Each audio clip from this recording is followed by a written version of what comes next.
Vamos a esperar unos minutos, vamos a esperar 5 minutos hasta 9:05 para que se conecten más compañeros. Tenemos 86 y sumando hasta este momento. Vamos a esperar esos minutos y así comenzamos.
Estoy en clase. No, no está. No está. No está, te estoy diciendo.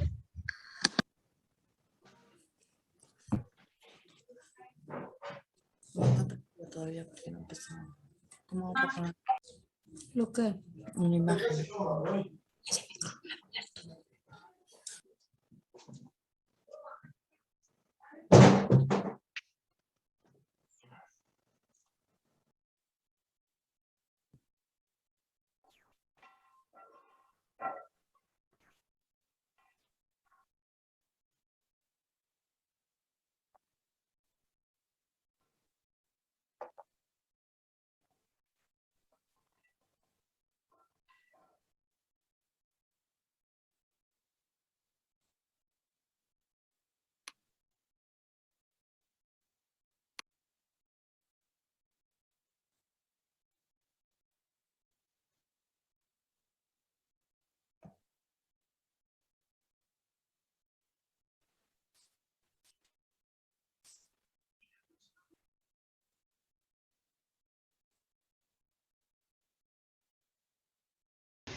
Buenas noches nuevamente. ¿Se escucha bien?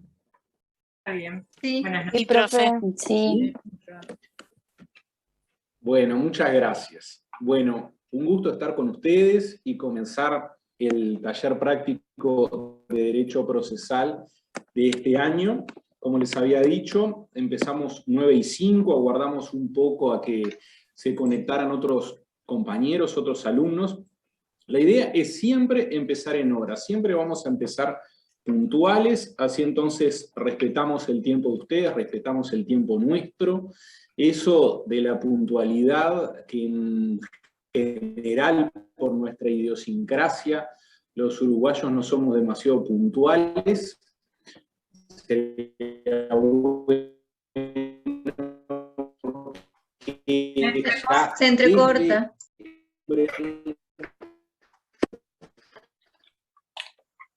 A ser puntuales, así respetan el tiempo de los otros. ¿Me acompañan? ¿Se entrecorta? Saben que yo estuve en otro curso por Zoom desde las 6:30 hasta las 8:30 de la noche y también se entrecortaba. Yo no sé si es la conexión mía o internet, estos días no está funcionando del todo bien, me parece.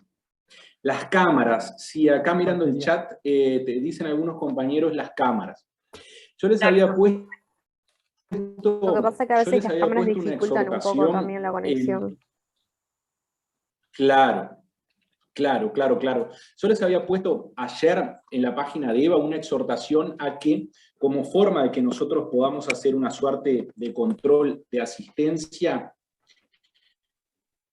ustedes tuvieran las cámaras encendidas cuando trabajamos en grupos y en subgrupos. Cuando trabajamos en esto que nosotros lo llamamos sesiones plenarias, cuando estamos todos juntos en una misma sala de Zoom, no es necesario que tengan las cámaras encendidas y en ocasiones hasta no es tampoco muy recomendable justamente por eso. Cuando la conexión no es muy estable, las cámaras encendidas tal vez dificultan un poco la conexión, así que si quieren apagar las cámaras están autorizados, no hay ningún problema con eso. Taller práctico de Derecho Procesal, que es una asignatura obligatoria, que comenzó con el Plan de Estudios de Abogacía Notariado del año 2016. Quienes cursamos con el plan viejo, quienes nos recibimos con el plan viejo, el plan 1989, no tuvimos esta materia. Es un emprendimiento o es una asignatura que se realiza conjuntamente por los institutos de técnica forense y de derecho procesal. El año pasado fue el primer año que yo tuve a cargo un grupo de taller práctico de derecho procesal, que este es el segundo año consecutivo que tengo a cargo un grupo. Quienes me acompañan este año son los doctores Soledad Suárez, que me acompañó el año pasado también en el taller práctico de derecho procesal, Stephanie Sandes, que fue ayudante mía también en 2 años de Derecho Procesal 1, la doctora Analía Linares, el doctor Camilo Iglesias y la doctora Marcela Sena. Somos respectivamente algunos docentes de Derecho Procesal y otros docentes de técnica forense, y entonces trabajamos juntos en este emprendimiento conjunto, como les decía, de los institutos de técnica forense y de Derecho Procesal. Ustedes ya lo habrán podido ver en el programa que nosotros les subimos, es el programa general de la asignatura, que la idea es que ustedes puedan aprender a aplicar, que nosotros se los transmitamos, pero que ustedes también aprendan las destrezas necesarias como para poder ver cómo operan en la práctica institutos que se estudia más bien desde el plano teórico o dogmático en la asignatura de Derecho Procesal. El año pasado también, cuando hicimos este taller práctico de Derecho Procesal, sobre la marcha, personalmente, me enteré que Derecho Procesal 1, aunque suene ilógico, porque efectivamente lo es, Derecho Procesal 1 no es previa de taller práctico de Derecho Procesal. Esto es, no es necesario que hayan cursado Derecho Procesal 1, y mucho menos que hayan aprobado la materia de Derecho Procesal 1, como para que puedan cursar el taller práctico y para que eventualmente incluso puedan aprobar el taller práctico. Yo les reitero lo que les dije a nuestros alumnos del año pasado. También van un tema de responsabilidad del propio estudiante.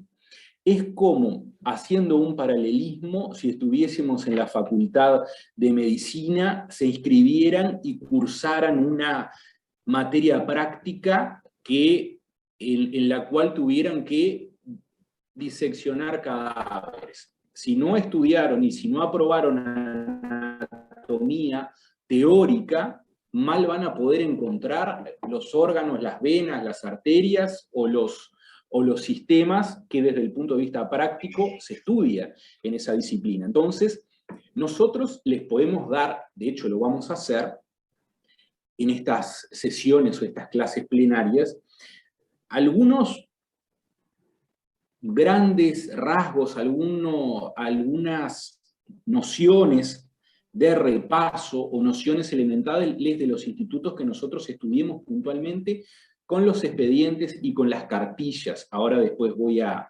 explicarles un poco en qué consiste eso. Pero no podemos hacer de este taller práctico clases teóricas de Derecho Procesal 1, porque para eso justamente está la asignatura Derecho Procesal 1. Entonces, para facilitarles un poco la tarea, hicimos lo mismo que hicimos el año pasado.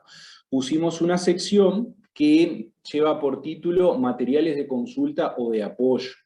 ¿Qué son esos materiales de consulta o de apoyo? Son unos insumos básicos como para que ustedes puedan estudiar, leer, si es que ustedes no cursaron o no aprobaron Procesal 1, o como para que puedan repasar, para refrescar esas nociones si ustedes ya aprobaron y si ya cursaron Procesal 1.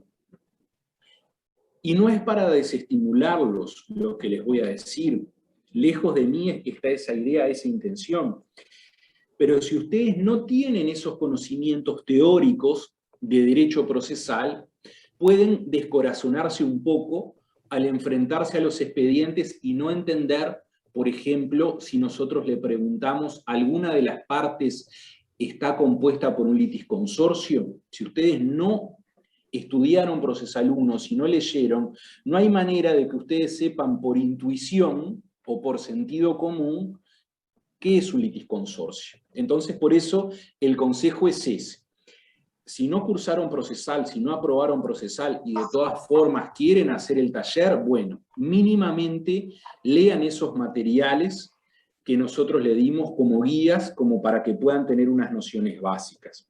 Pueden hacernos preguntas, sea en el foro de asuntos relativos al taller, pueden hacernos preguntas en estas clases presenciales, entre comillas.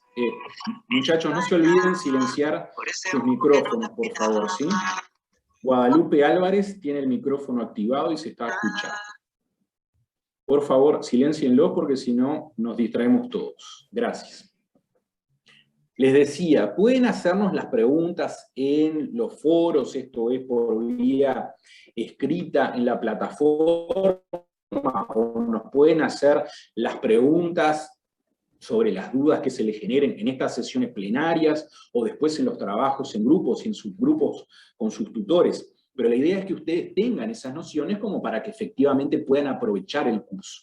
Si no, lejos de aprovecharlo, se van a descorazonar, se van a desanimar porque no van a entender gran parte de lo que nosotros vamos a estudiar y de los contenidos que queremos que ustedes aprendan en este taller práctico de Derecho Procesal.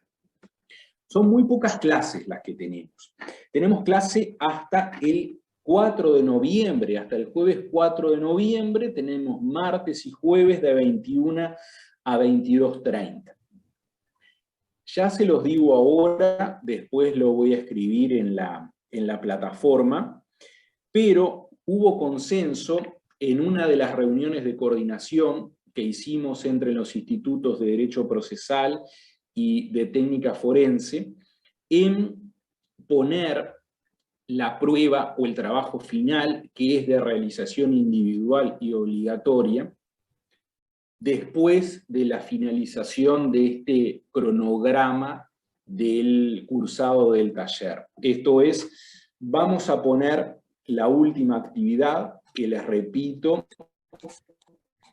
sin perjuicio de que después le vamos a dar más pautas, que va a ser de reunir algún día después de que termine el curso. Muy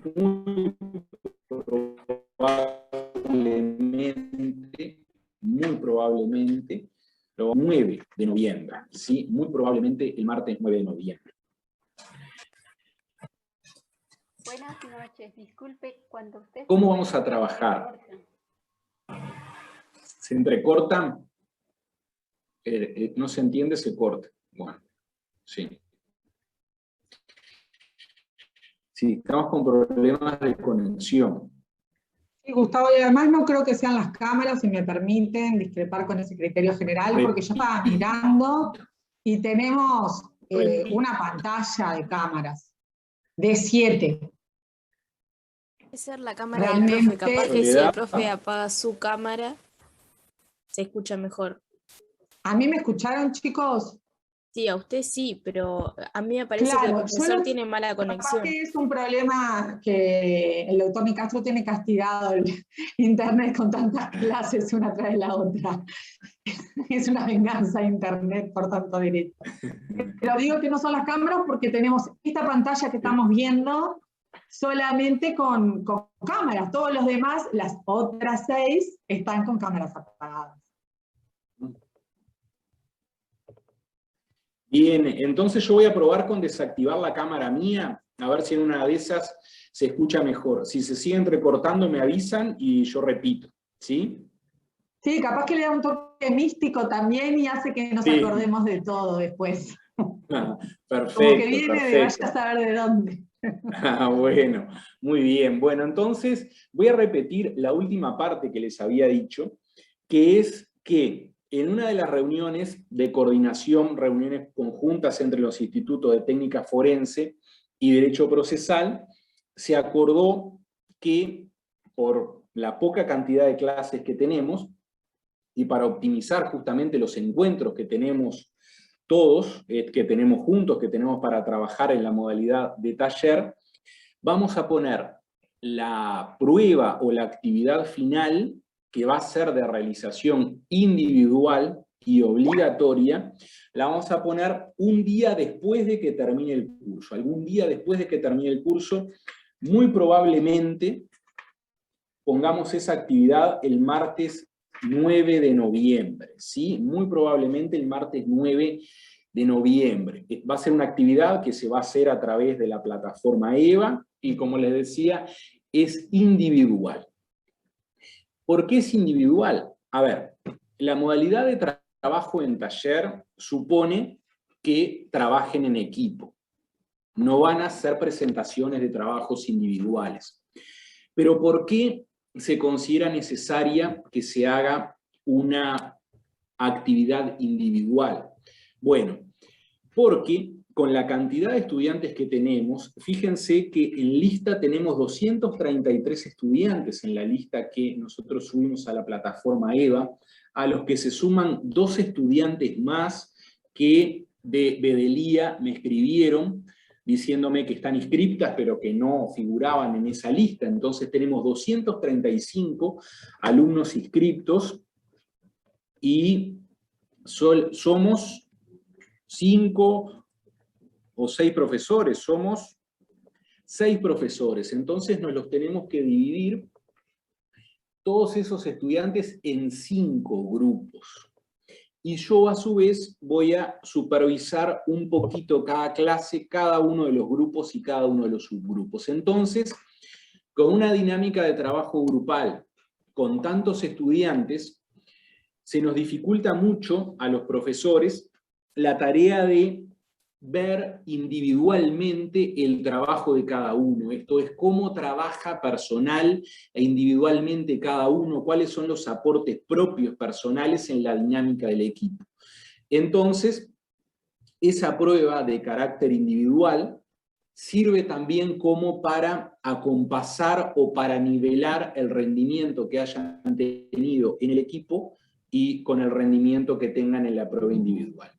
También sirve un poco como medida de justicia. ¿Por qué como medida de justicia? Bueno, también el año pasado, la experiencia que tuvimos el año pasado, a mis ayudantes y a mí nos vinieron planteos, bastantes, de algunos compañeros y de algunas compañeras que decían, fulanito, fulanita, si bien integra el grupo, no trabaja mucho, no participa, nosotros nos tenemos que conectar a una reunión por Zoom que hacemos y nunca se conecta o llega tarde, etcétera, etcétera. Entonces, sirve como para que esos compañeros que trabajan más o que se esfuerzan más, vean que los estudiantes que no han trabajado mucho en el equipo, es lógico que no tengan un desempeño demasiado destacado en la prueba individual.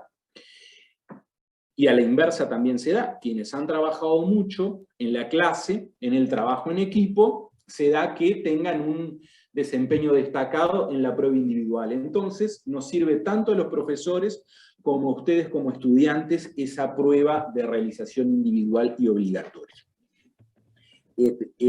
Múltiple opción, pregunta una compañera. El año pasado pusimos, ¿sí?, en función de un expediente distinto de los que trabajamos con las cartillas, les pusimos un cuestionario a ser respondido en función de lo que surge de ese expediente que les subimos, a ser respondido con verdadero, falso o múltiple opción. Es probable que repitamos esa experiencia este año. ¿Sí? Es probable que lo hagamos. ¿Cómo va a ser la dinámica de trabajo en el grupo? Ahora tenemos en este momento 172 participantes, o sea, estamos relativamente cerca del número de alumnos inscriptos que tenemos en la lista que nos pasó Bedelía. Nosotros vamos a dividir todos los estudiantes en 5 grupos, un grupo por cada uno de mis ayudantes.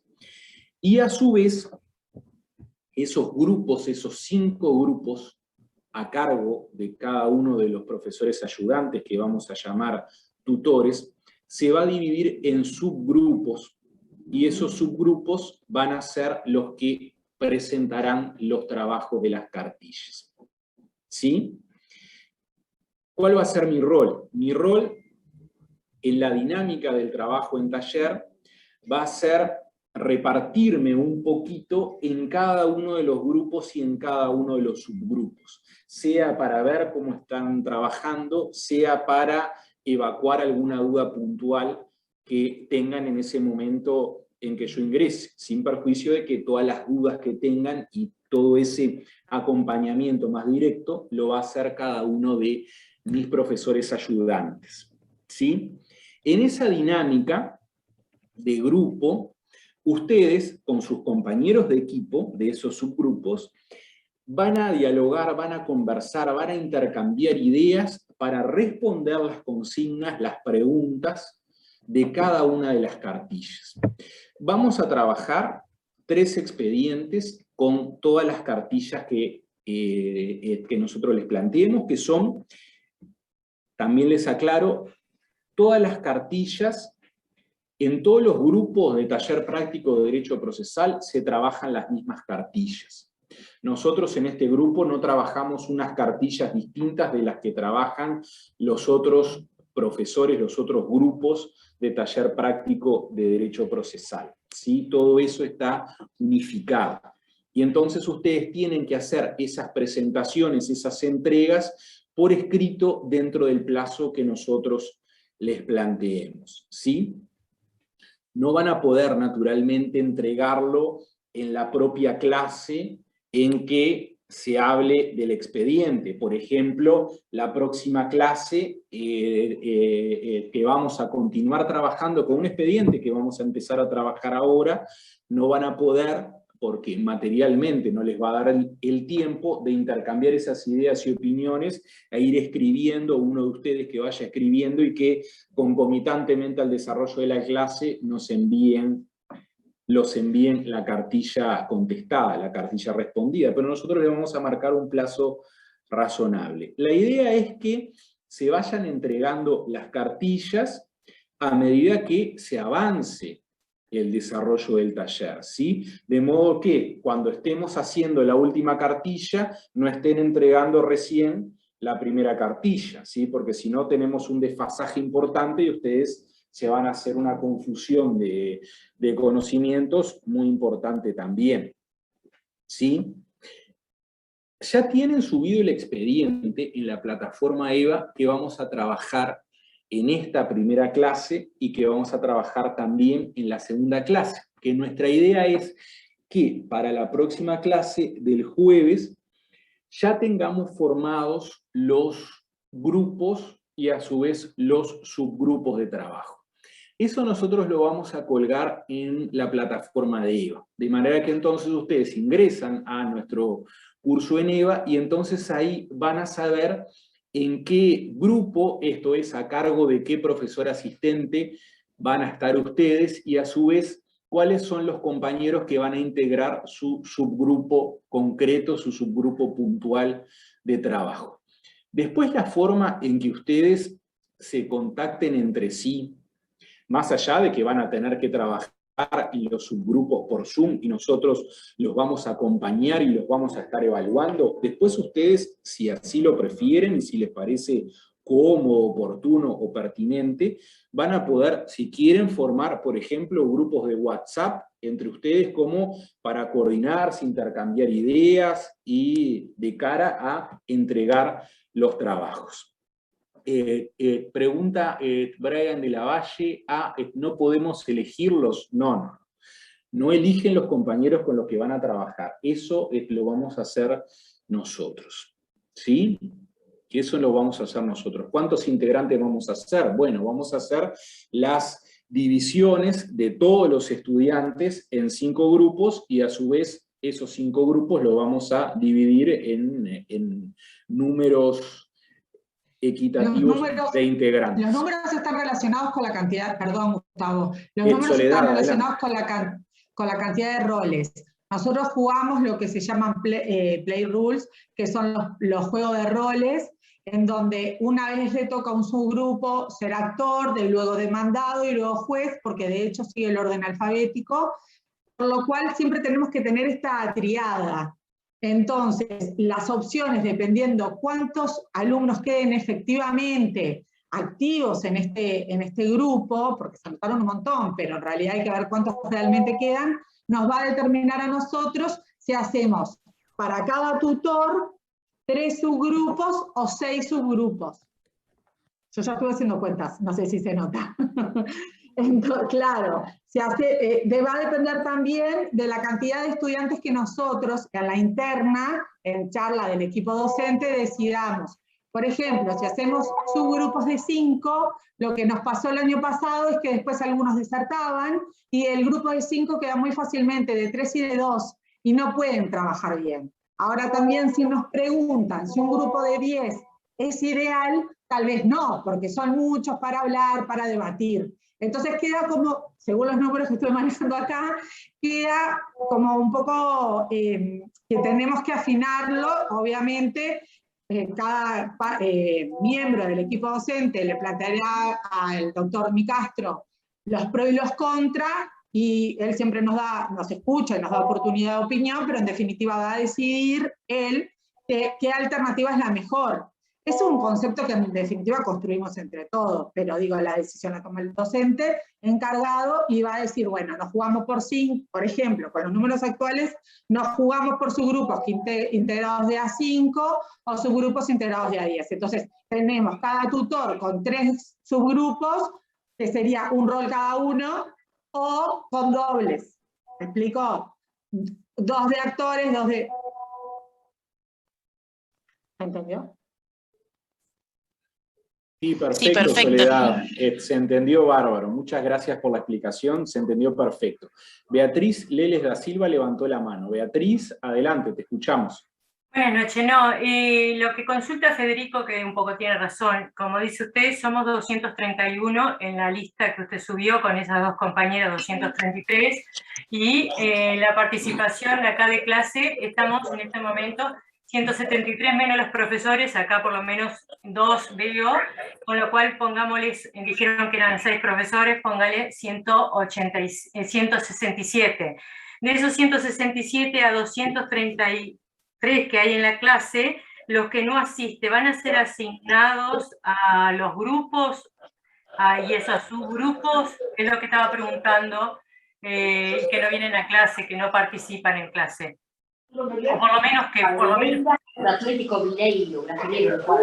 Lo que pasó el año pasado fue que de repente algunos que algún día habían... Romina Álvarez tiene el micrófono encendido. Por favor, muchachos, silencien sus micrófonos porque si no, no nos vamos a entender. No, yo lo que contaba es la experiencia del año pasado. En general, más o menos el número se mantiene, pero sí, ponele que puedan eventualmente sumarse 10 más, 15 más, cuestiones así. Y bueno, ahí lo que vemos, por eso la opción de que los grupos sean mínimos, a veces está buena en ese sentido, los vamos sumando. Hay que ver, porque hay gente que de los que están hoy que después se van, y ahí yo lo que hice la otra vez, que era un poco la que me encargaba de hacer toda esta distribución, fue irlos más o menos a mano, incorporándolos a diferentes grupos para que tratar de mantener el número, porque si no también el trabajo queda muy desigual. Si tenés un grupo de 3 y otro de 7, realmente el resultado es injusto. Lo que no sé, Gustavo, es si se depura la lista. Bueno, yo creo que no, al menos lo que recuerdo del año pasado es que no hubo una depuración de la lista por parte de Bedelía. Lo que les decía Soledad recién, la doctora Soledad Suárez, lo que les decía recién es efectivamente así. Nosotros por eso no hicimos ya la distribución de los estudiantes en grupos y en subgrupos, porque si no hubiese sido un esfuerzo bastante estéril. Fíjense que tenemos 233 alumnos y ahora somos 175, incluidos nosotros los profesores. Entonces por eso no lo hicimos. Puede haber estudiantes que participen en una oportunidad y que después no participen más. Bueno, eso nosotros no tenemos forma de saberlo. Lamentablemente no tenemos la bola mágica. Eso lo vamos a ir viendo sobre la marcha, y sobre la marcha vamos a ir reasignando estudiantes a grupos como para que queden lo más uniformes posibles en cuanto al número. No lo pudimos hacer desde ya, no lo podemos hacer ahora tampoco. También en el chat estaban escribiendo que saben de cómo, dice que mi conexión a internet es inestable. Algunos compañeros están escribiendo acá en el chat que saben de varios compañeros que no se podían conectar en la primera clase. Bueno, bien, no podemos perder mucho más tiempo. Recuerden que tenemos 12 clases, entonces nosotros ya para la próxima vamos a conformar los grupos y los subgrupos. Después, si tenemos que hacer algún cambio, algún ajuste, lo vamos a ir haciendo. Pero no podemos esperar a tener la certeza absoluta de cuántos estudiantes efectivamente van a cursar, porque va a llegar el fin del taller y no vamos a tener todavía esa certeza. ¿Sí? Nosotros lo vamos a ir haciendo, lo vamos a ir monitoreando como para que no quede un grupo con 9 estudiantes y otro grupo con 2. ¿Sí? Porque no es lo ideal que sean tantos, ni es bueno tampoco que sean tan pocos. ¿Sí? Entonces eso lo vamos a ir viendo. Como les decía recién la doctora Soledad Suárez, vamos a hacer la dinámica de grupos en función de roles que les vamos a asignar, como parte actora, como parte demandada y como juez o tribunal. Esos roles van a ir alternando de manera entonces que ustedes con su subgrupo puedan analizar a lo largo del taller la situación jurídica procesal concreta y por consiguiente los actos procesales concretos que pueden realizar el actor, el demandado y el tribunal. ¿Sí? Entonces, ya como para empezar con las nociones generales, en los expedientes que nosotros vamos a estudiar, que son expedientes relativos a procesos contenciosos, ustedes van a tener los 3 sujetos esenciales, los 3 sujetos principales: actor, demandado y juez o tribunal. Entonces ahí, en las cartillas, en algunas consignas de las cartillas, se les pregunta, conforme a su rol, sea actor, demandado o tribunal, qué actos procesales realizó, en qué oportunidades lo hizo. Entonces, por eso acá viene a cuento lo que yo les señalaba al principio. Ustedes tienen que tener estas nociones esenciales. Si ustedes no tienen estas nociones básicas, mal van a poder identificar qué acto procesal realizó el tribunal, el actor o el demandado, cuando no saben qué es un acto procesal. Mal van a poder responder en qué oportunidad el tribunal admitió la prueba ofrecida por la parte actora, si no saben qué es una prueba y si no saben qué significa la categoría de admisión como uno de los tantos momentos de la prueba. ¿Sí? Por eso entonces nosotros les decimos en esta clase y les insistimos, si no cursaron Procesal 1 y si no la aprobaron, por favor lean, ¿sí? Si no, no van a entender, no les va a ser fácil seguir el taller y a su vez van a dificultar la tarea de los compañeros que les toquen el subgrupo, que sí cursaron, que sí aprobaron o que sí conocen efectivamente esas categorías que nosotros abordamos en el taller. Como deben haber visto en el programa ya, y si no lo vieron, léanlo por favor, se estudian grandes ejes temáticos, o se ve la parte práctica, los aspectos prácticos dinámicos de grandes ejes temáticos, como ser actos procesales enfocados principalmente a los actos de alegación inicial, que son demanda y contestación de la demanda. La demanda es el acto procesal por excelencia de la parte actora, la contestación de la demanda, el acto procesal por excelencia de la parte demandada, y eventualmente podría haber, creo que en los expedientes que tenemos destinados para analizar en el taller, no hay reconvención y por consiguiente no hay contestación de la reconvención, pero creo que sí hay algún expediente con contestación de demanda más excepciones previas. Entonces ahí ustedes van a ver esos actos procesales. También vamos a ver los actos procesales del tribunal. ¿Cuáles son los actos procesales propios o típicos del tribunal? Las resoluciones judiciales. ¿Qué son los actos procesales? Los actos procesales son las manifestaciones de voluntad de los sujetos que tienen idoneidad o aptitud para crear, modificar o extinguir situaciones jurídicas procesales. Los actos procesales típicos del tribunal son las resoluciones judiciales, que a su vez se dividen en decretos de mero trámite o decretos de sustanciación y sentencias. Y dentro de las sentencias tenemos las sentencias interlocutorias y las sentencias definitivas. Y a su vez también dentro de las sentencias interlocutorias tenemos las sentencias interlocutorias simples y sentencias interlocutorias con fuerza de definitiva. Voy a conectar el video, a ver si una de esas no se corta la conexión. Entonces, ustedes también, como algunos ejercicios, como alguna de las actividades planteadas en las cartillas, van a tener que identificar en los expedientes que estudiemos, van a tener que identificar, por ejemplo, decretos de mero trámite, van a tener que identificar una sentencia interlocutoria simple, van a tener que identificar una sentencia interlocutoria con fuerza definitiva y van a tener que identificar también la sentencia definitiva. Entonces, por eso, ustedes tienen que contar con esos conocimientos previos, porque si no, mal van a poder identificar algo que teóricamente no saben en qué consiste. No sé si me explico, ¿sí? La importancia del taller práctico de Derecho Procesal es que ustedes, antes de que se reciban, o antes incluso de que realicen las prácticas profesionales o prácticas forenses, como se llama ahora, lo que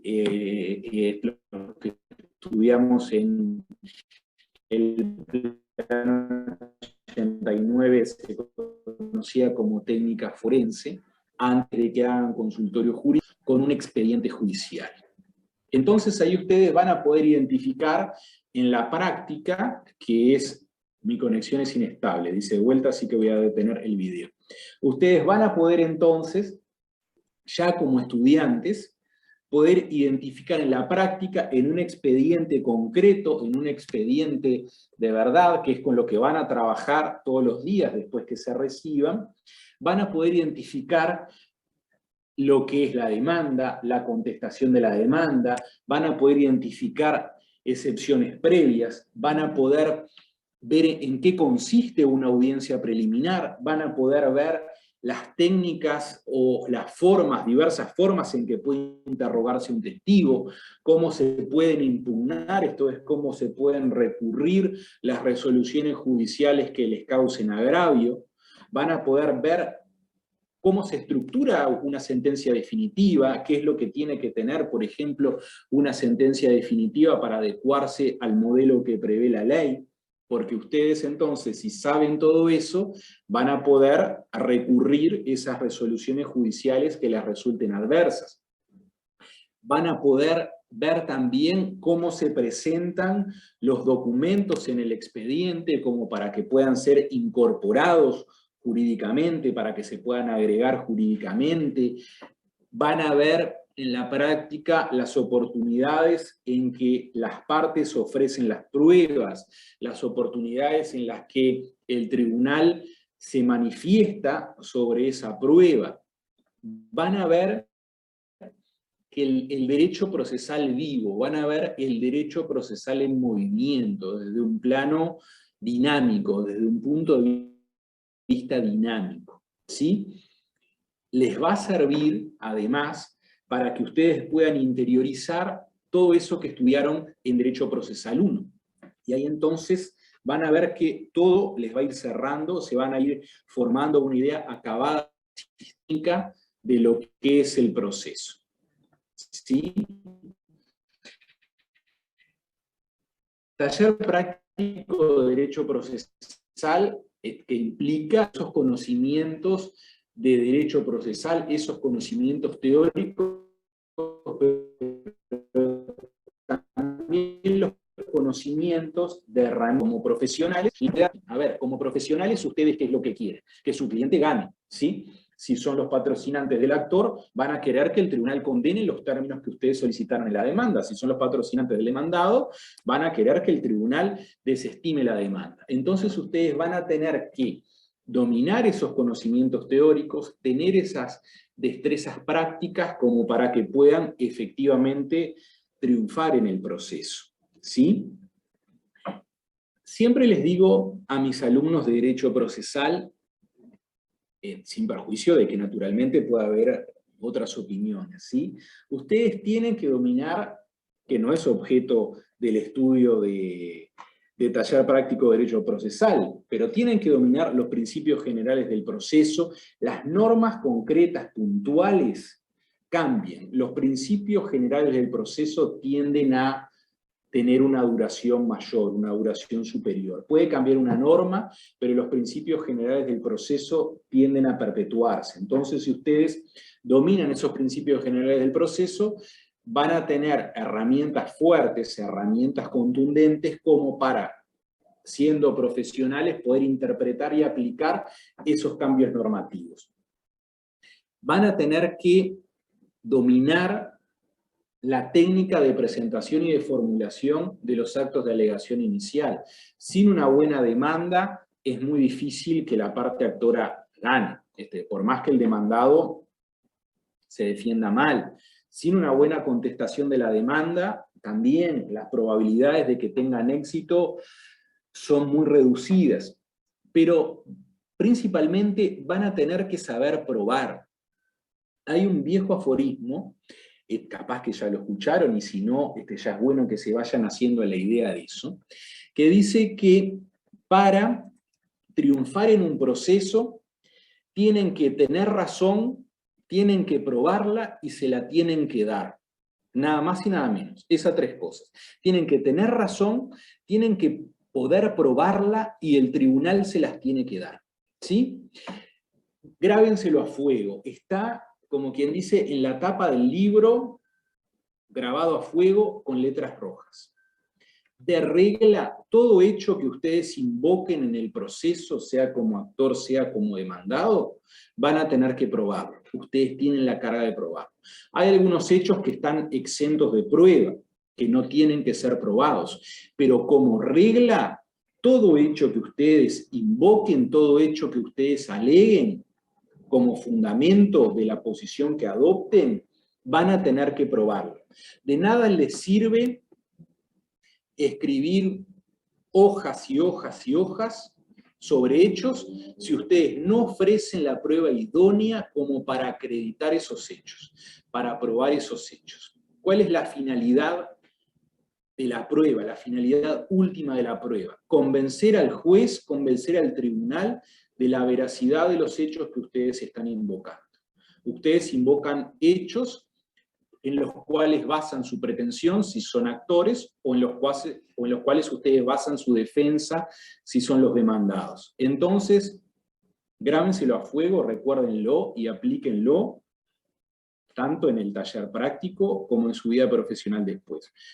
Ustedes invocan un hecho, a continuación tienen que ofrecer la prueba tendiente a acreditar ese hecho. Si no, aunque tengan razón, aunque ese hecho desde el punto de vista ontológico sea cierto, si no lo prueban, el tribunal no les va a dar la razón, y por consiguiente no les va a ir bien en el juicio. Para eso, ustedes tienen que saber qué prueba sirve para acreditar qué hechos. No todas las pruebas sirven para acreditar todos los hechos, ¿sí? Ustedes tienen que dominar entonces, tienen que saber, y lo van a poder identificar en estos expedientes, los distintos tipos de prueba que reconoce nuestro Código General del Proceso y que pueden utilizar, ¿sí? Recuerden, tienen que tener razón, tienen que probarla y se la tienen que dar. Y también, que es otro eje temático, además de los actos de alegación inicial y de la prueba, otro eje temático son los recursos, principalmente el recurso de apelación. ¿Qué son los recursos? Los recursos son medios impugnativos a través de los cuales las partes pueden atacar las resoluciones judiciales que les causen agravio, que les resulten adversas. También, ustedes pueden saber muchísimo de derecho sustantivo. Pueden ser especialistas en derecho civil, en derecho comercial, en derecho laboral, en derecho penal, en derecho administrativo. Si ustedes no saben aplicar en juicio todos esos conocimientos, entonces van a perder el juicio. Por más que sean especialistas en el derecho sustantivo, si ustedes no saben litigar para hacer valer ese derecho sustantivo, si ustedes no saben actuar en el proceso, también les va a ir mal. Y entonces, por más que tengan razón y la aprobaron, si el tribunal no se las da, no les da la razón, a pesar de que ustedes la invocaron y consideran que efectivamente está aprobada, van a tener que saber recurrir, ¿sí? Van a tener que saber impugnar. Y el recurso que principalmente vamos a ver es el recurso de apelación. También vamos a estudiar el recurso de reposición, ¿sí?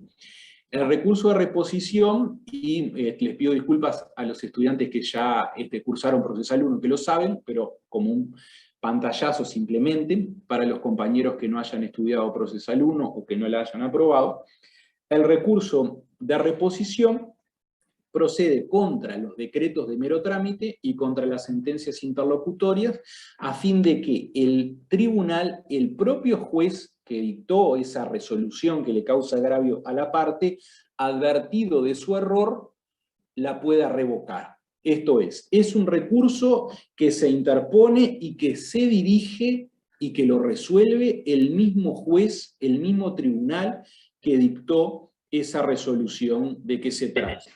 Decreto de mero trámite o sentencia interlocutoria, ¿sí?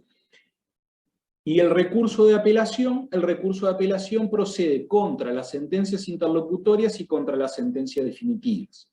Procede tanto contra las interlocutorias simples como contra las interlocutorias con fuerza definitiva y contra las sentencias definitivas. Entonces también, Si ustedes no dominan teóricamente y no dominan la técnica como para interponer correctamente y dentro de las oportunidades que la ley prevé, el recurso de reposición o el recurso de apelación, entonces también les va a ir mal en el juicio. ¿Por qué? El recurso de apelación es un recurso que se interpone ante el propio juez que dicta la resolución que se impugna, pero que tiene que ser decidido, va a ser resuelto por un tribunal de superior jerarquía. Si la resolución impugnada la dictó un juez de paz, la alzada o la apelación o la decisión de ese recurso la va a hacer un juez letrado. En cambio, si la resolución que se apela fue dictada por un juez letrado, entonces la apelación, ese recurso, esa impugnación, va a ser decidida por otro órgano de superior jerarquía que se llama Tribunal de Apelaciones. ¿Sí? Entonces, esos son los grandes ejes que nosotros vamos a trabajar con el eje transversal de sujetos del proceso. Actor, demandado y tribunal. Por eso, como les señalaba Soledad, y yo les repetí, los roles que ustedes van a asumir en el análisis de los expedientes y de las cartillas va a ir variando.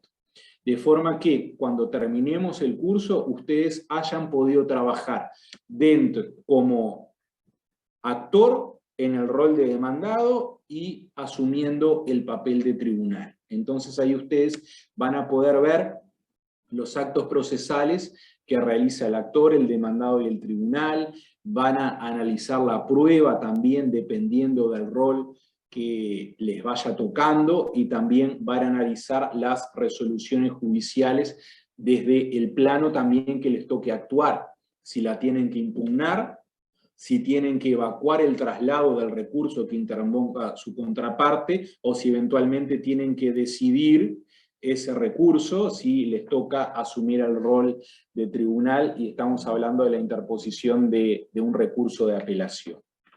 ¿Sí? ¿Se cortó de vuelta? Bueno, voy a apagar... ¿No? Ah, está. Capaz que eran así mensajes de hace 10 minutos. Bueno, perfecto, entonces que no se corte. ¿Se entiende? Voy muy rápido, ¿les parece confuso? Si no, ustedes me interrumpen, sea en el chat, sea levantando la mano o hablando directamente, siempre y cuando no hablen muchos a la vez, que si no nos vamos a marear y no vamos a entender nada. Vamos a hacerles comentarios, aprovechando esta sesión plenaria y porque no tenemos los grupos, ¿sí? Se entiende perfecto, dicen. Bueno, bárbaro, me alegro.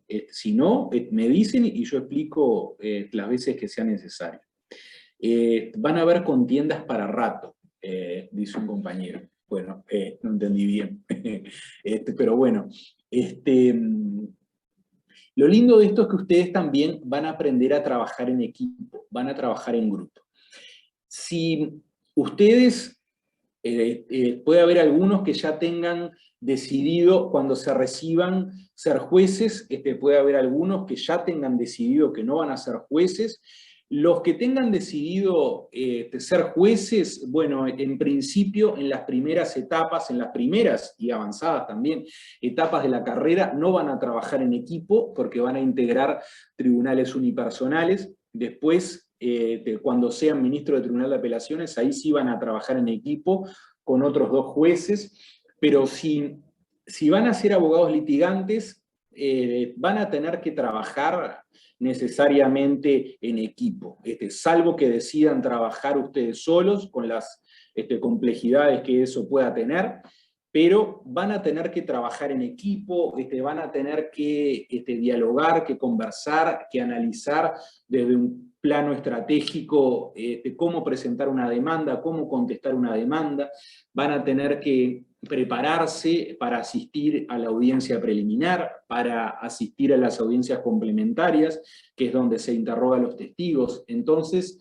ya desde ahora como estudiantes van a poder tener esa experiencia del trabajo en equipo, que es un trabajo sumamente enriquecedor. No es por caer en lugares comunes, pero el trabajo en equipo lo que tiene es que no es una mera suma de los trabajos individuales de los componentes del equipo, sino que se logra un producto distinto, diferente y mejor a la simple sumatoria de que se dividan el trabajo entre 4, 5 o 7 compañeros del grupo que les toque ahora o después en el estudio en que trabajen. ¿Sí? Y también 4 ojos ven más que 2, y si son más ojos, mucho más aún, aunque parezca de perogrullo. Entonces tal vez lo que uno no se dé cuenta leyendo el expediente, visto desde otra óptica, otro compañero puede apreciar, puede ver cosas que el otro no vio, y entonces se enriquece muchísimo el trabajo, ¿sí? Así que la experiencia que nosotros tuvimos el año pasado, y algunos compañeros míos ya han trabajado otros años en taller práctico de Derecho Procesal, es sumamente enriquecedora. Nosotros desde el punto de vista docente lo vimos como algo muy rico, y este trabajo conjunto y mancomunado de los institutos de Derecho Procesal y de Técnica Forense es sumamente provechoso, y por lo que nos han comentado algunos estudiantes también, por no decir muchos, es que también les resulta de utilidad, les resulta provechoso.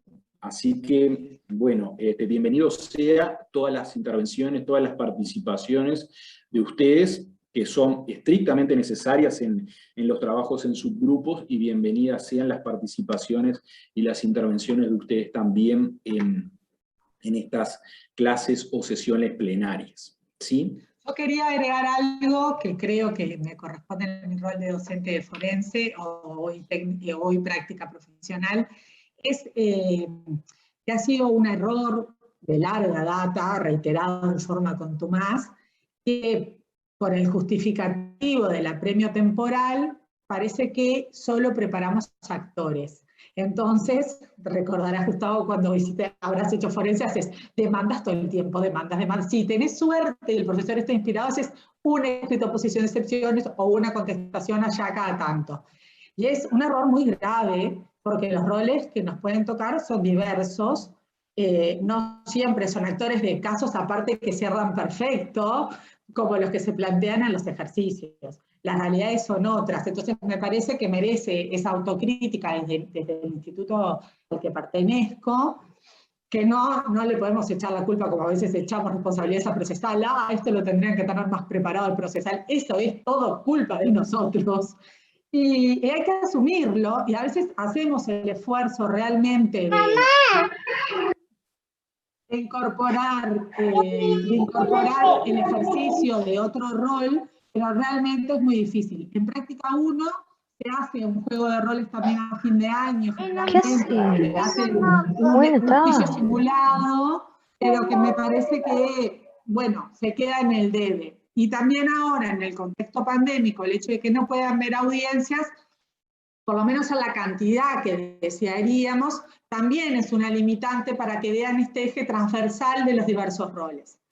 En cuanto al trabajo en equipo, ponían en el chat, mientras que el doctor Nicastro hablaba, bueno, pero si soy juez, pero si soy fiscal, les aclaro, los fiscales en su mayoría de A2, a los juicios ni que hablar, e incluso a algunas audiencias que no son de juicio, sí pueden, van de A2, y lo trabajan en el equipo a veces más de 2 personas. Se los aseguro. Yo que integro el consultorio penal, nosotros también trabajamos en equipos de varios, aunque después en las audiencias eventualmente pueda ir 1 o 2, por también limitaciones de infraestructura que tenemos, limitantes económicas, digamos, propias de la facultad.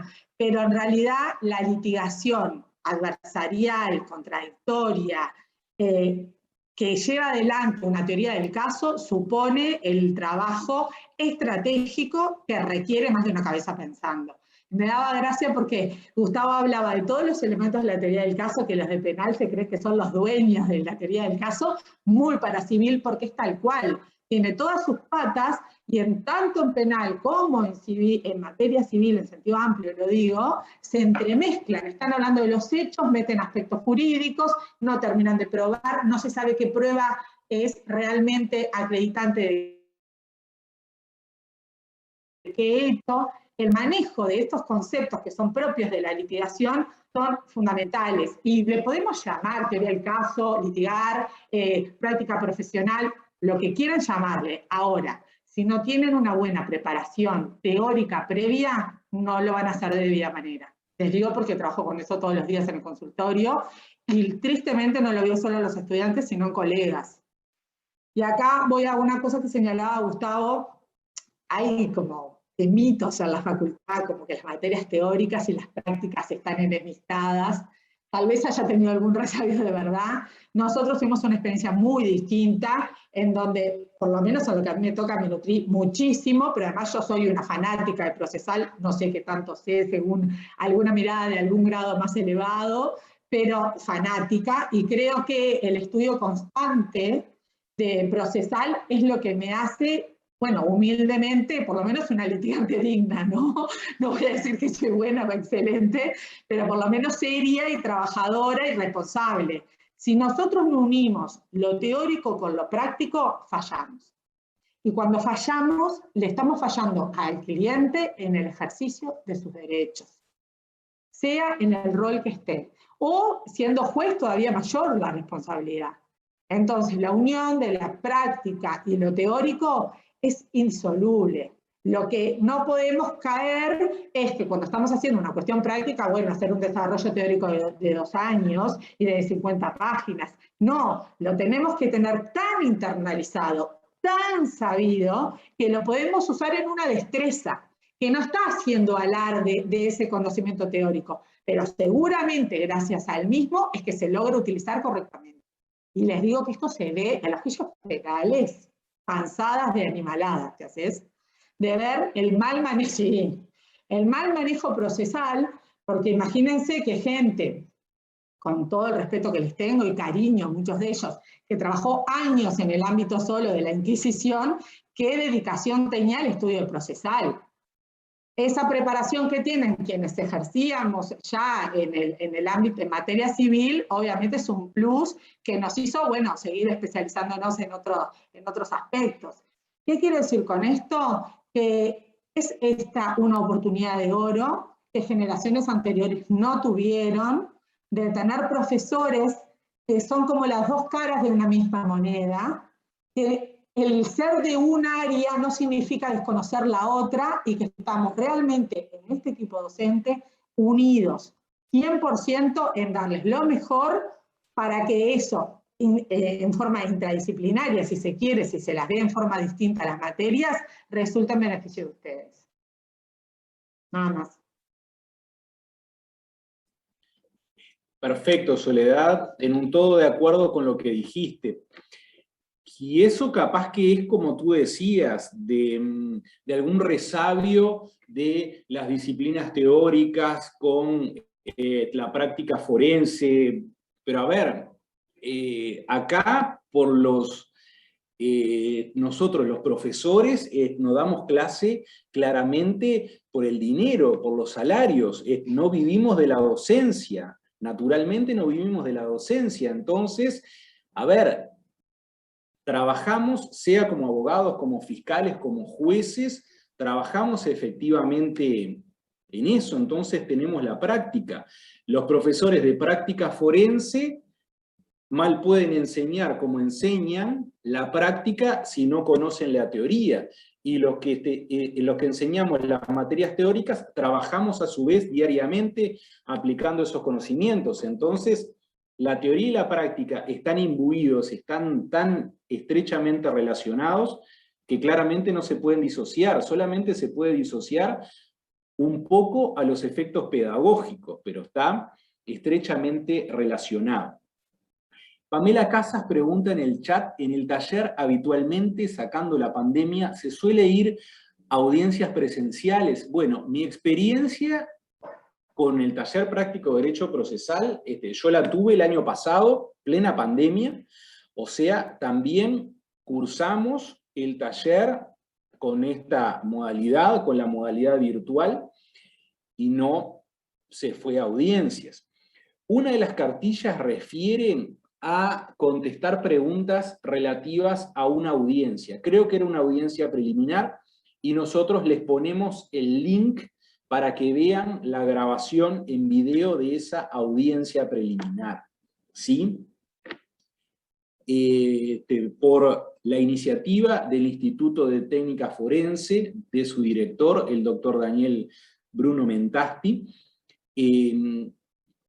se tiene la idea, yo creo que ya alguna se grabó, pero se tiene la idea de grabar en video audiencias, varias audiencias, como para integrar la videoteca de lo que se llama el grupo madre del taller de Derecho Procesal. Entonces ahí, con esas grabaciones, ustedes van a poder ver, lo que son las audiencias, ¿sí? Preliminares, audiencias complementarias. Allá dice Gastón Daván, que fue alumno mío. Gastón, qué gusto saludarte, fue alumno mío, yo no me acuerdo, 7 años, o el año pasado de Procesal 1, dice, estamos todos invitados a Civil 13, que el juez es conocido nuestro. Bueno, yo soy titular del juzgado letrado de primera instancia en lo civil, 13º turno de la capital, efectivamente. Así que, bueno, si pudiéramos organizar, con todo gusto.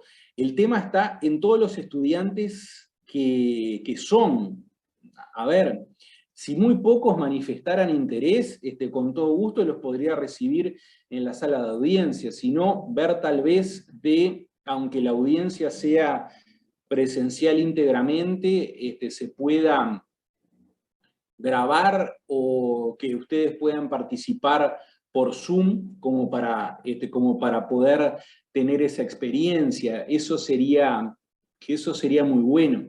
Como estudiantes, nosotros en la facultad efectivamente fuimos a audiencias, pero principalmente en consultorio jurídico al final. Pero ustedes, cuanto antes efectivamente puedan ver audiencias, va a ser mucho mejor, ¿sí? Una alternativa es que algunos están en el interior, porque justamente el argumento de mantener la actividad de manera remota es que, bueno, algunos no pudieron alquilar, venir a pensiones, como suelen hacer, y en esos casos, tal vez en el interior les resulte más fácil. Esto se planteó, yo soy docente también de la actividad integrativa, tiene un nombre rarísimo, la materia de actividad integrativa de extensión e investigación, muy raro el nombre, y allí les pedíamos que fueran a audiencia, y muchos, realmente un número sorprendente, fue en el interior. También recuerden que hay agendas que pueden consultar, y bueno, intentar presentarse en la puerta y preguntar si pueden entrar.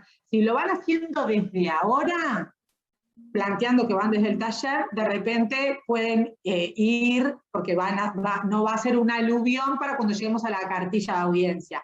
Había en la cartilla de audiencia, que si quieren en ese sentido puedo dejarla visible, como una constancia para que le firmara el juez, etcétera, que se presentaba. En este caso nosotros no estamos controlando, pero bueno, le da un toque de solemnidad para que también el juez se sienta, bueno, que es realmente una actividad académica, ¿no?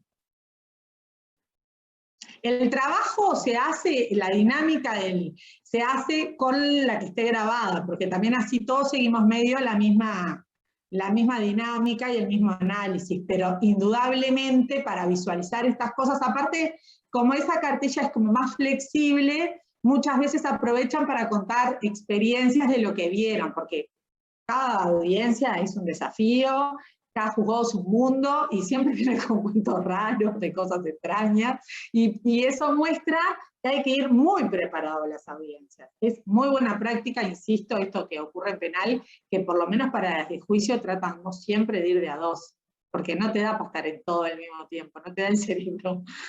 Es muy buena práctica. Yo me acuerdo que antes nos miraban torcidos cuando íbamos de 2, tipo, mirá qué miedosos. No, es buena práctica. Es entender el desafío que supone la cantidad intensa de actividades que es la audiencia. Quería agregar eso, que me acordaba del año pasado y de la otra materia que di. Perfecto, Soledad. Sí, efectivamente. Y además ustedes en las audiencias, al ver audiencias, sea la del video que van a tener que analizar para responder a la cartilla, sea alguna audiencia que podamos coordinar para que ustedes vean, sea en el juzgado mío, de forma presencial, o que se grabe la audiencia, o que si es una audiencia que se realice por plataforma Zoom, darles la clave como para que ustedes ingresen, pero es una experiencia muy enriquecedora porque ustedes van a ver ahí lo dinámica que es la audiencia, lo dinámica que es la audiencia. Si ustedes leen el artículo 341 del CGP, que es el contenido de la audiencia preliminar, ustedes lo leen y capaz que les parece algo muy, como muy lineal, muy delimitado, muy abstracto, pero todo eso se va desarrollando de una forma muy fluida. En las audiencias se desarrolla la actividad y opera lo que se llama preclusión por etapas o por franjas. ¿Qué quiere decir? Una vez que pasan a una determinada etapa, ya no se puede volver atrás. Entonces ustedes van a tener que estar como profesionales, como abogados o como jueces, van a tener que estar muy atentos a lo que está pasando en cada etapa de la audiencia. ¿Sí? Van a tener que estar muy atentos a eso. Si están en la etapa de la audiencia preliminar, en la que el juez está pronunciando sobre la producción de los medios de prueba ofrecidos por las partes, y ustedes se acuerdan que en la fijación del objeto del proceso, que es una etapa anterior, necesariamente anterior, que en la fijación del objeto del proceso quedó afuera, el juez no incluyó un hecho que ustedes consideran fundamental para que se decida luego en la sentencia definitiva, no van a poder hacerlo válidamente, no lo van a poder invocar válidamente porque ya se pasó a una etapa más avanzada de la audiencia, el proceso no puede volver atrás. Entonces, también como consejo, tienen que prepararse, tienen que preparar las audiencias, como tienen que preparar todas las actividades que ustedes hacen como estudiantes también. Cuanto mayor es la preparación, menores son los nervios y las sorpresas, ¿sí? Si ustedes saben bien, sea como abogados de la parte actora, como abogados de la parte demandada, o como jueces, quienes quieran serlo, o como fiscales, para los que preguntaban, los fiscales, la actividad ahora, el 99%, la gran actividad de los fiscales está concentrada en el proceso penal. En el proceso penal también van a tener que preparar efectivamente cada una de sus actuaciones. De lo contrario, no les va a ir bien.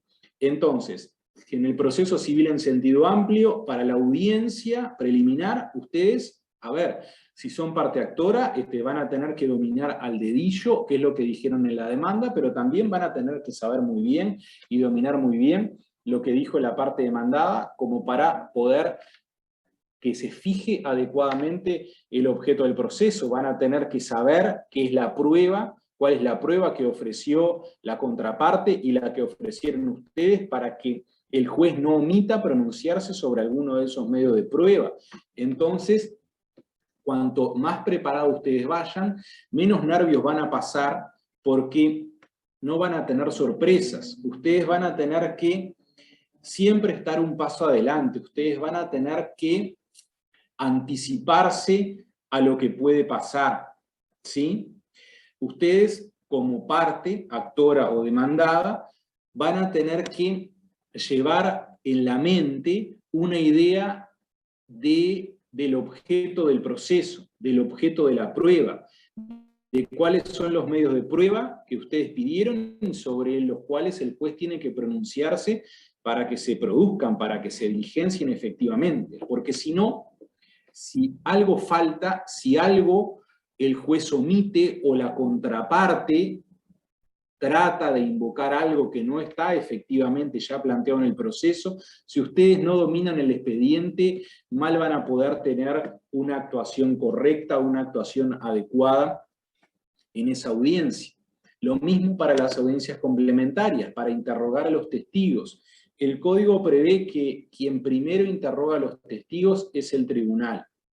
Hay técnicas y hay formas para interrogar a los testigos y hay cuestiones de estrategia, también dependiendo del expediente, que el tribunal tiene que respetar también, ¿sí?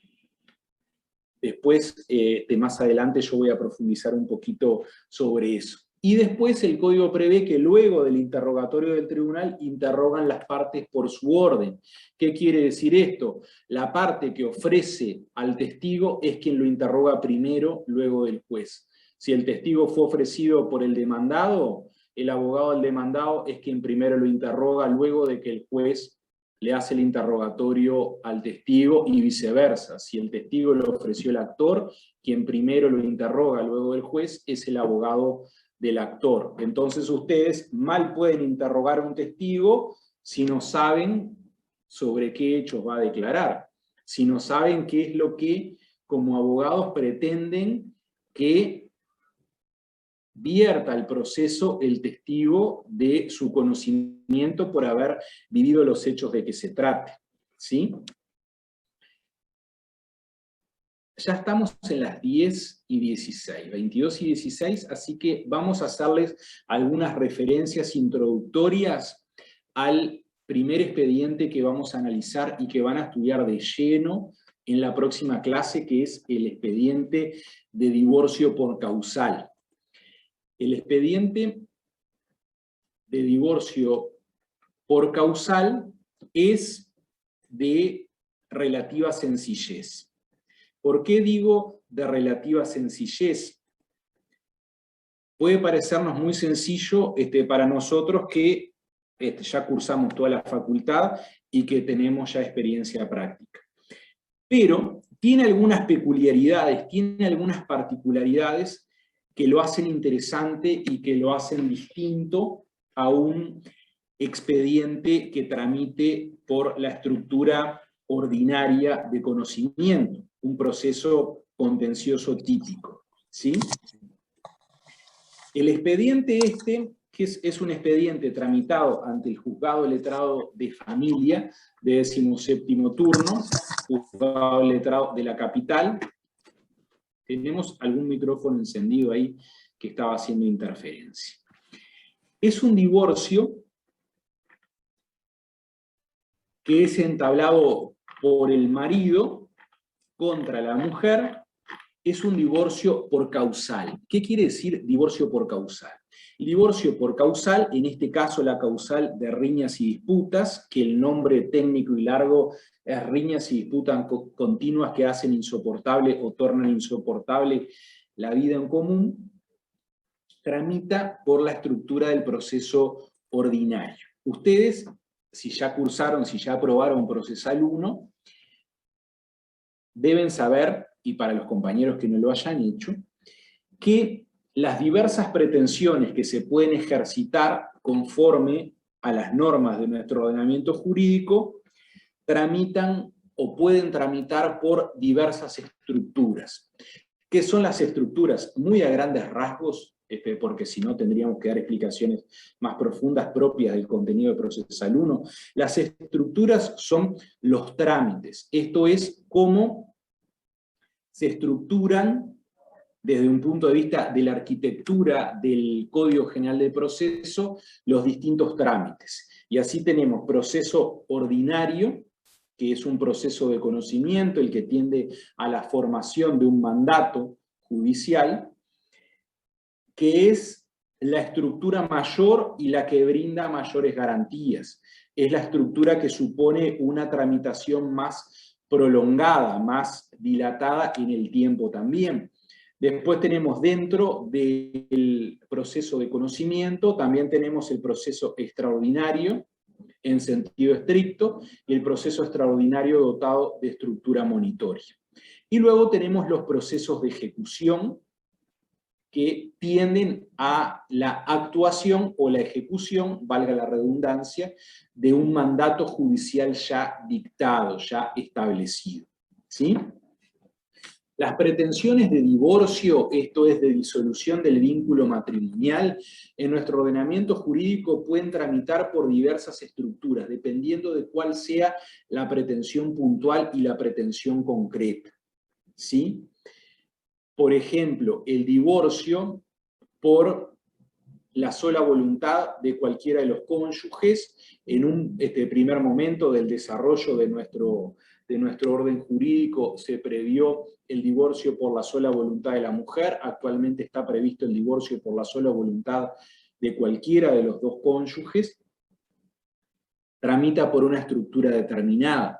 Después tenemos otras pretensiones de divorcio puntuales que tramitan por la estructura ordinaria dotada por la estructura extraordinaria, proceso extraordinario dotado de estructura monitoria.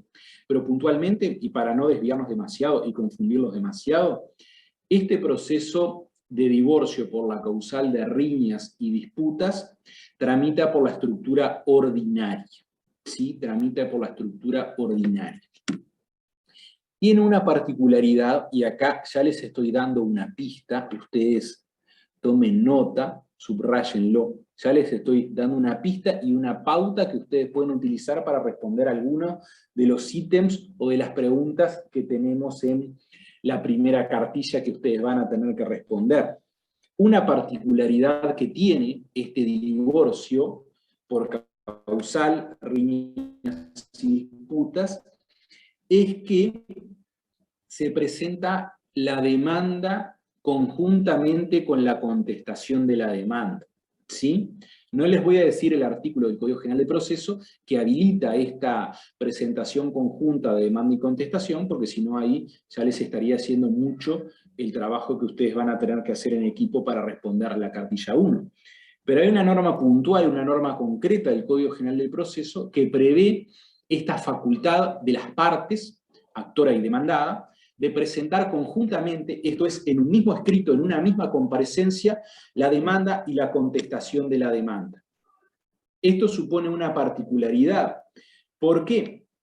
En la estructura del proceso ordinario, la estructura ordinaria, y esto es aplicación o es corolario, o es en honor del principio de bilateralidad, del principio del contradictorio y del debido proceso legal, cuando se presenta la demanda,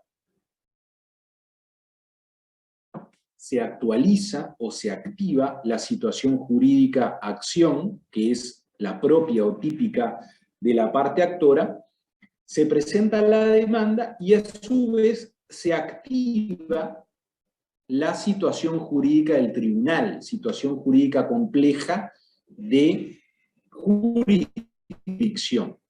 ¿Sí?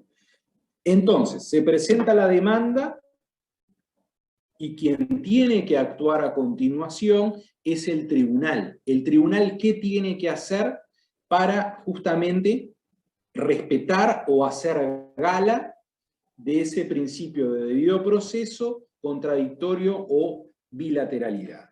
Lo que está contestando acá es Natalia, es que no me figura el apellido, que dice se le da traslado al demandado. Exactamente, se presenta la demanda y el tribunal confiere traslado de la demanda. El tribunal va a tener que hacer toda una actividad de control o de contralor que está regulada en el artículo 119 del Código General del Proceso, va a tener que ver que se cumplan los requisitos exigidos por el artículo 117 del CGP para que le pueda dar curso, para que pueda proveer efectivamente esa demanda, pero suponiendo que el tribunal comprueba y considera que esa demanda está bien presentada, se cumplen todos los requisitos establecidos en el artículo 117 del Código General del Proceso, y entonces lo que hace es confiere traslado de la demanda. ¿Sí? Cuando se le notifica ese traslado de la demanda al demandado, se produce lo que se conoce como emplazamiento. Ahí se emplaza al demandado para estar a derecho. Ahí se activa la situación jurídica del demandado, que es la situación jurídica procesal compleja de excepción. El demandado va a poder asumir diversas actitudes que están reguladas con carácter general en el artículo 132 del Código General de Proceso, con el nombre actitudes del demandado. Pero, con esta comparecencia conjunta, les repito, habilitada por una norma concreta del Código General del Proceso, lo que se hace es, se evita esa actividad del tribunal de conferir traslado de la demanda, con lo cual en la estructura ordinaria se le abre un plazo, tiene un plazo el demandado para contestar esa demanda de 30 días corridos. Recuerden, los que ya estudiaron Procesal 1, o sepan y tengan conocimiento ya, los que no estudiaron Procesal 1, que el plazo de que dispone la parte demandada para contestar la demanda en la estructura del proceso ordinario es de 30 días corridos. Y, con carácter general, todos los plazos de hasta 15 días se computan por días hábiles. ¿Qué quiere decir? Se exceptúan, esto es, no se cuentan o no se computan sábado, domingo y feriado, y las ferias judiciales. Todos los plazos que se computan, todos los plazos superiores a 15 días, se cuentan o se computan por días corridos, esto es, se cuentan también sábado, domingo y feriados, con la particularidad de que si el plazo vence un día inhábil, vence un sábado, vence un domingo, vence un 1 de mayo, por ejemplo, se entiende prorrogado automáticamente al primer día hábil siguiente, ¿sí? Si el plazo de 30 días para contestar la demanda vence, por ejemplo, un sábado, entonces se entiende prorrogado automáticamente y el demandado va a poder contestar hábil y útilmente la demanda el lunes siguiente, ¿sí? Pero con esta demanda y contestación conjunta, se evita, las partes evitan ese traslado de la demanda y esos 30 días. Con eso que se gana, con eso se gana tiempo, ¿sí? Con eso se gana tiempo. Y ustedes se preguntarán o pueden preguntarse, pero a ver, si el demandado está de acuerdo con el actor a tal punto que se presenta un escrito conjunto de demanda y contestación de la demanda, ¿por qué entonces no llegan a una transacción? Si llegan a una transacción, entonces no tienen que promover el proceso. Esa es una particularidad de los expedientes de divorcio, de las pretensiones de divorcio, que ahora ya voy a eso. Acá, bueno, dicen algunos compañeros la norma que prevé esa posibilidad. Profe, ¿se podría decir que es una manera de adelantar los tiempos del proceso? Pregunta Belén Conti. Efectivamente, es una manera de abreviar los plazos, de que el proceso sea más célere, que insuma menos tiempo en definitiva. Pero ¿por qué entonces no puede llegarse a una transacción? Las partes privadamente, ¿por qué no le ponen fin al vínculo matrimonial? Y acá algunos compañeros, Gastón Daván, Lorena Deus y Alfredo Michelin, Kelly Rodríguez también, contestan muy bien que se trata de derechos indisponibles o de cuestiones indisponibles. Está en juego el orden público. Por eso, estos asuntos, todas las cuestiones relativas al estado civil de las personas, no pueden ser objeto de transacción, ¿sí? No se puede transar, no se puede transigir sobre el estado civil de las personas. Y esto hace a otra categoría también que se llama proceso necesario o proceso constitutivo necesario. ¿Qué quiere decir esto? Que hay determinadas cuestiones o determinados estados de insatisfacción jurídica que solamente pueden solucionarse o que solamente pueden satisfacerse a través de un proceso. ¿Qué significa esto en buen romance? Que las partes en conflicto, aunque estén de acuerdo, no tienen otra forma que recurrir a un proceso judicial para ponerle fin a ese estado de insatisfacción. ¿Sí? Los procesos relativos al estado civil de las personas son un ejemplo claro de proceso constitutivo necesario. El divorcio. el proceso penal es un claro ejemplo de proceso constitutivo necesario también, ¿sí? Sin perjuicio de las fórmulas de acuerdo que prevé el nuevo Código del Proceso Penal, que entró en vigor el 1 de noviembre de 2017, necesariamente esos acuerdos que puedan llevar a la tramitación del proceso por la estructura del proceso abreviado, que se prevé una serie de pueden llegar a un acuerdo el fiscal, que es el titular de la pretensión punitiva del Estado, con la defensa del imputado, pero necesariamente tiene que tramitarse en un proceso, ¿sí?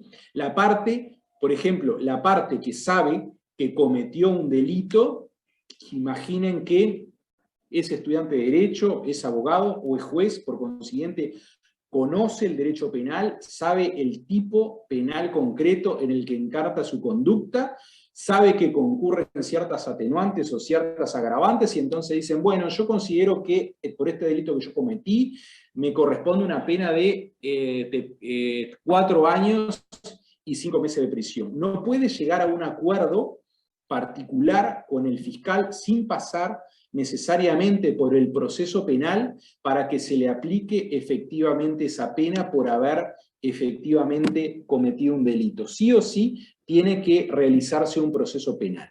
Los procesos vinculados con el estado civil de las personas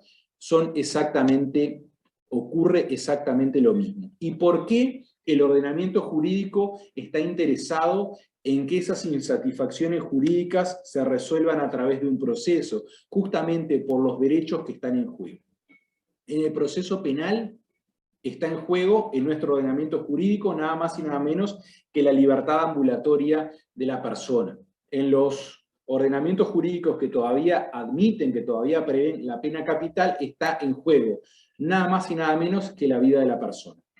Y en el proceso de divorcio está en juego el estado civil de las personas, que van a pasar de ser, si se acoge la pretensión de divorcio, de estado civil casado a estado civil divorciado. Entonces, por eso, esta es una de las particularidades del proceso de divorcio.